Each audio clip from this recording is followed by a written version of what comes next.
Hello, how are you today? Happy Monday.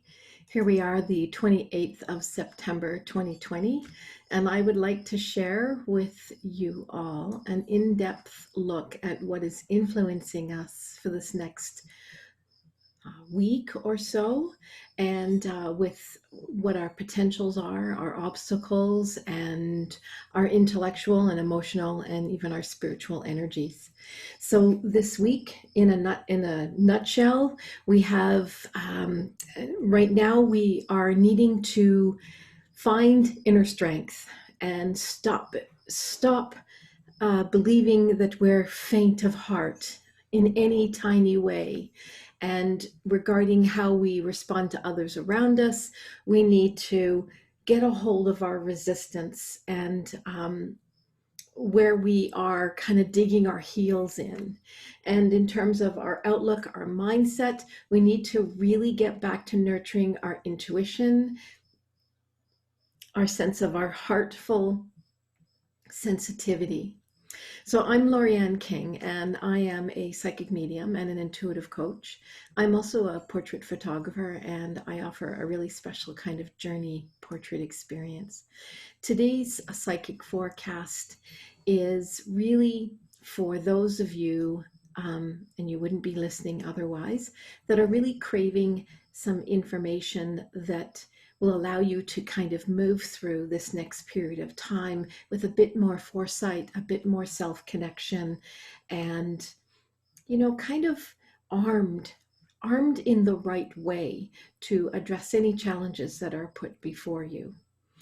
But this forecast is a general reading. So if you're looking for something that's more specific, then I do recommend that you message me and we set up something that is for a one-on-one bespoke experience where we can really dig in to you specifically and get some really good information flowing. Yeah, so it's really cool. So today I was drawn to tune into the forces at play that are influencing us, impacting us in our mindset. Our mindset is such an important thing to stay in the awareness of, like when you get up in the morning and you want to just check in on what's, where am I at today? And where do you want to be at? Just setting that intention to launch into your day. And you can even bring that into the previous night, as you are preparing to go to sleep, setting an intention for the following day. That's really, really makes a huge difference. So these times that we're in right now, they are well and truly not for the faint of heart.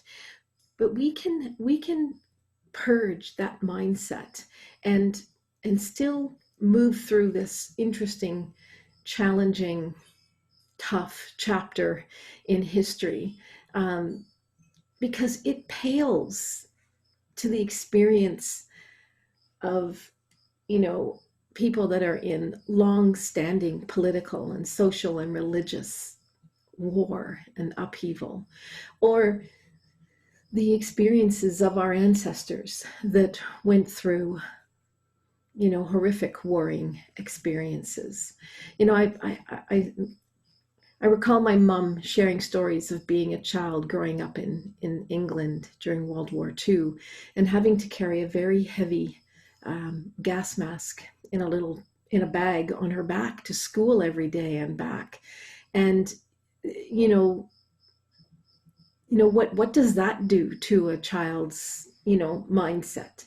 Having to be exposed to the sounds of air raid sirens, not having butter, the most basic things. So we're kind of soft. And we need to find our grit. We need to dig down into the roots of who we are, into the people that made us who we are, that brought us into this world, and to know that we're made of that kind of earthy salt and grit, and stop whinging. Like, really. So, and I speak to myself as well. I'm not just sitting here on some soapbox and telling everyone to get a grip. Um, it's it's a simple, soft comparison. Like my grandfather in World War One, he survived mustard gas by urinating into a hanky and putting it over his face. So, you know, we come from grit, and we need to access that that's within us, that's within the ancestral imprint within us. And so our perceptions are what we need to pay a lot of attention to. You know, we all have our own unique perception, right? So two people can be looking at one thing together and have an entirely different experience. But what we can do is be mindful of our own perception, and, you know, what is it bending toward? Is it bending toward negativity or positivity? Or are you riding down the middle in balance and harmony and not being overly polarized? You know, that's really the ideal way to get through anything, a great experience to a horrific experience. So, but we have the capacity to endure, and we have the capacity to find great inner strength. And this is what it feels like right now. We need to find that inner strength. We need to remember that we're powerful, and that we can either move into that in a positive, enhancing way, or we can move away from it and then create experiences on either side. So, um, you know, we need to summon this inner strength. It just keeps getting repeated, and really find our own self-belief, that so that we can endure and change internally and help to create change externally in this world for the better, for more balance and harmony.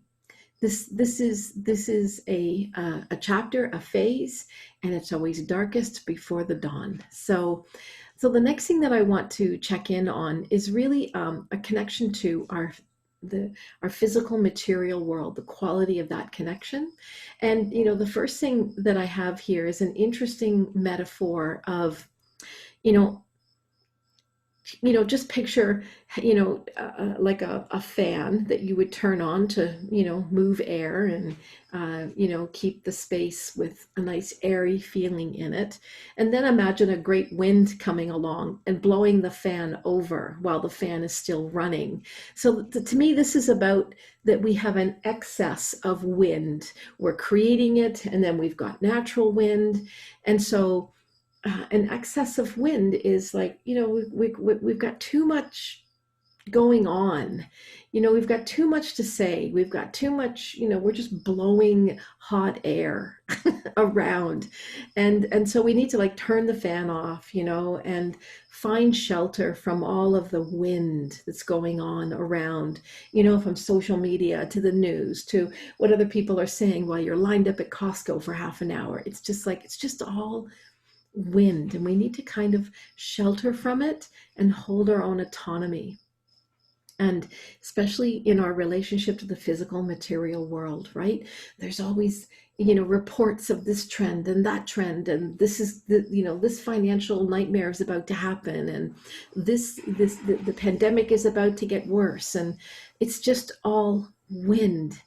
And it's not that I'm saying to ignore it all, it's that we need to take it all in balance, and not let it all push us into losing our objective and losing our own balance, because then we become vulnerable in the wrong way. The only time we want to be vulnerable is when we are building an intimate connection with somebody, whether it's personal or non-personal.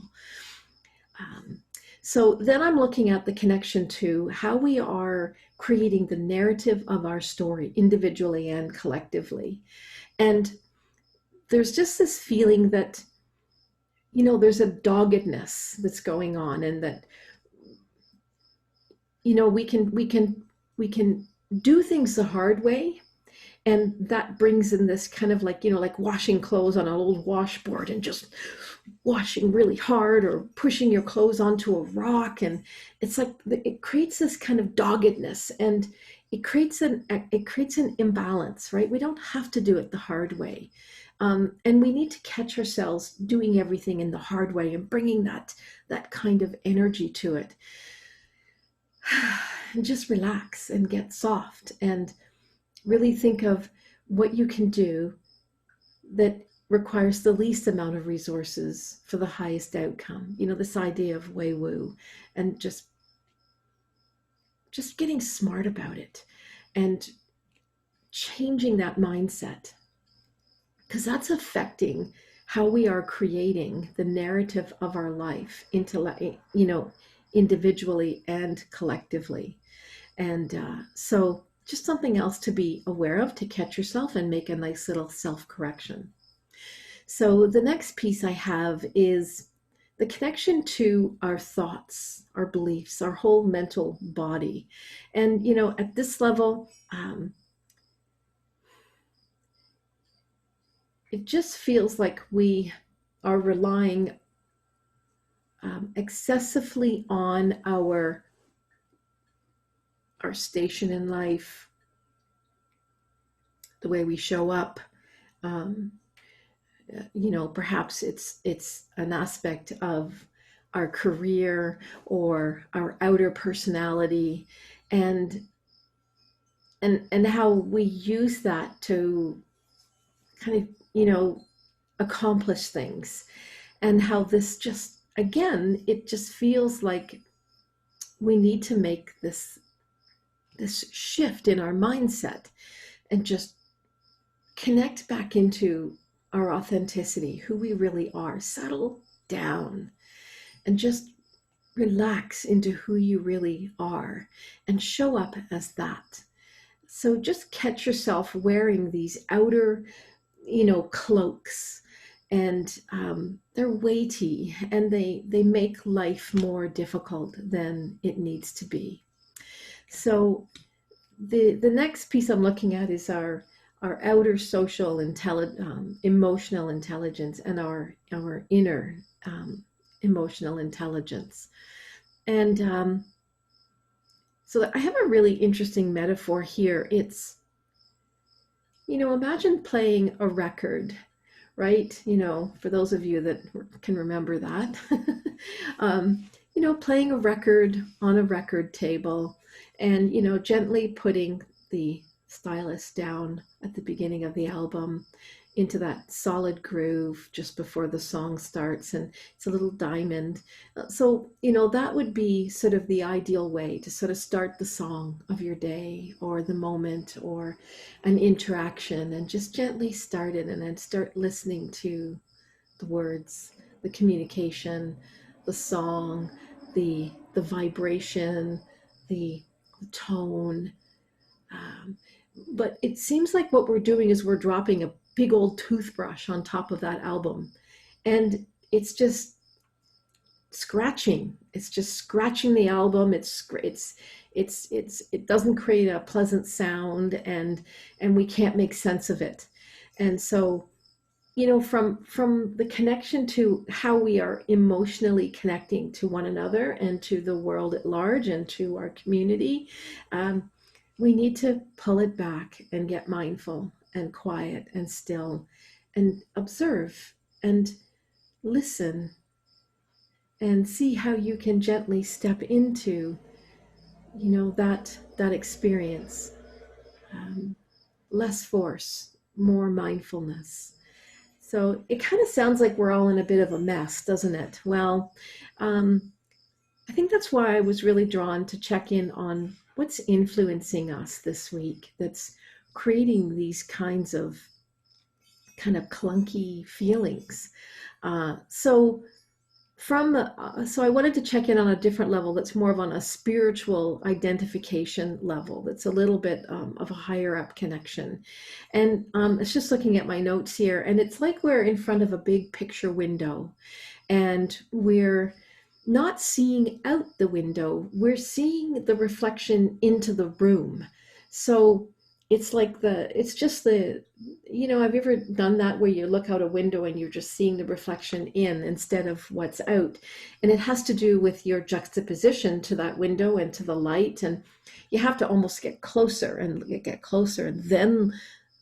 then everything changes. It's like a lens change, and then you're seeing what's going on out there. But it's almost like we're overly focused on what's going on, in our little world, and we can't really see what's happening in the big picture out there. And we need to have a bit of both to have a good sense of balance. And so, for some of you, maybe it is sheltering yourself from what's going on out there. And for others, it's maybe overly focused on what's going on out there and not enough what's going on inside. So, whatever it is, whichever side it is for you, just become mindful of it and just hold an intention to bring that into balance. It's always about bringing everything into balance, right? So let's prove to those that have gone before us that we can rise to this challenge and that we can summon the grit within our beings and honor them by, you know, just doing the best that we can with what we've got and knowing that, it's darkest before the dawn. So, because, there is a sense of creating and holding a vision, a new vision of what you want, a new beginning. And there is a sense of it can be an